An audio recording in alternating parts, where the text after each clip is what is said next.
Welcome back. In today's video I'll be showing you how to make File Explorer show file extensions on a PC or laptop in Windows 11. Let's get into the method. First, open File Explorer and then look for the View tab towards the top. Click on this and then hover over Show, which should be towards the bottom of the list. Now click on where it says File Name Extensions, and now these should be on the end of every file in File Explorer.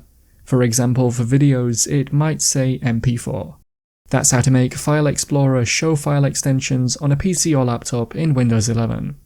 Click the card on screen now to watch a video of mine showing you 10 easy ways to speed up your PC or laptop.